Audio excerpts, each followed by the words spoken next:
Hey guys, welcome to the Old Ultra Runner channel, and today I'm going to do a comparison and say which shoe for you between two daily trainers. One is the newer Altra Rivera.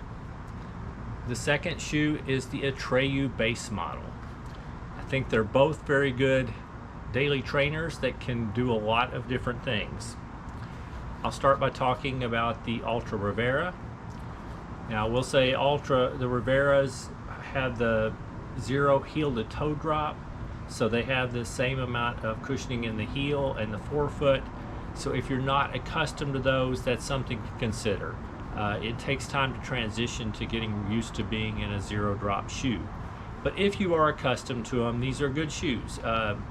They are not real heavy. In men's size 9, they're right about 9 ounces. In my size, they were like 9.55 or something like that. In a men's size 11.5. So not super light, but not super heavy. They also have the Ego midsole, which causes them to kind of pop off the ground. They are narrower than most Altra shoes, but it will fit a standard foot pretty well. If you have a super wide foot, I would look at some of the other Altra shoes or a different brand. But if you have a standard foot or a narrow foot, these Riveras will probably work. The Riveras sell for $140. They are very comfortable for long distances. They have a 26 millimeter stack height, both in the heel and in the forefoot. The Ego midsole appears to be lasting a long time. I'm at about 60 miles in these, but it feels great. It's very bouncy, so it'll work for long runs. The Ego midsole gives it a little more pop, so it feels pretty good for tempo days. You can use this for most everything if you want to. I do prefer going with a little bit lighter race shoe, in some respects I like the Altra Torn that is more cushy for my long and recovery days. But this worked good for long and recovery days. It also has some pop for faster race days. It's a good all-around day.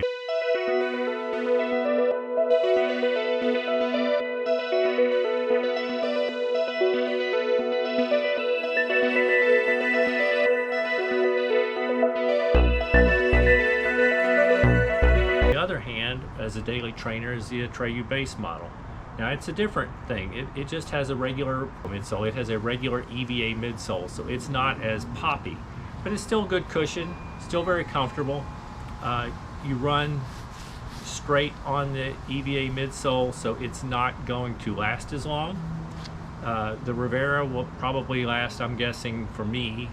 Some people will be more efficient and it'll last longer, but for me it's probably going to last 300 to 350 miles. These Atreyus, I'm thinking I'm about to retire them at around 200 miles. But you buy these Atreyus on subscription and they only cost $55. So cost per mile, these are going to be less. They don't have an advanced foam, but they still feel good. And they're very comfortable. The upper doesn't have a lot of structure. It wraps to your foot real well and it stays on well. Now these actually have a 6 millimeter drop, so it has a 21.5 millimeter heel, and it's 15.5 millimeters in the forefoot, so they're a lot thinner, and it's not a super cushioned ride. But I have run in these up to probably 15 miles. I've known that there have been people that have run in it for a marathon. If you're fairly efficient foot strike, I think you can run in them up to a marathon as well. The great thing about these shoes, even though the Riveras have the bouncy midsole, these weigh so little. In a men's size 9, they're like 6 ounces. In my men's size 11.5, they're 6.9. So for me, these feel like I could race in them. I've done a lot of harder, shorter tempo runs in them. They feel great for tempo day, and yet they still are comfortable enough to run long in.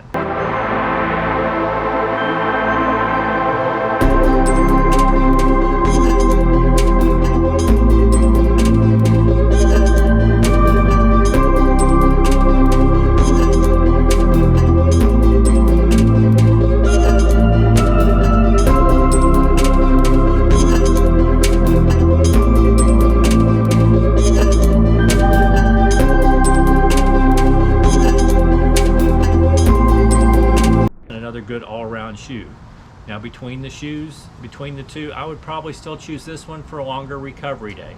I would choose this one probably for a race day or a hard tempo workout. They can both kind of do everything to a degree pretty well, but this just being so light, it tends to make me want to go faster. This one has some pop to it, but it's a little bit heavier, and it's got thicker cushion, so it's better for me for recovery or long run. Both very good all-around daily trainers. It just depends on what you're looking for. If you want to go faster, I'd prefer this one. If you're going to go longer and more comfort, I would go with this one. Either one you can go as your all-around daily trainer. This one's going to be a little cheaper, but you're going to have to be on subscription. This one you buy one time and you're done, you know, and it's going to last a little longer. This one is a 6mm drop, so you don't have to be totally accustomed to like a 0mm, to a low drop shoe. You could probably go from a 10 or 12 to a 6. Be a little careful, but you should be able to go to this pretty quickly. If you're not accustomed to 0 drop, this is going to take a little bit more time to get accustomed to. So just things to consider. Again, I've enjoyed both shoes. I've run both of them. I hope this was helpful. If you liked the video, please give it a like.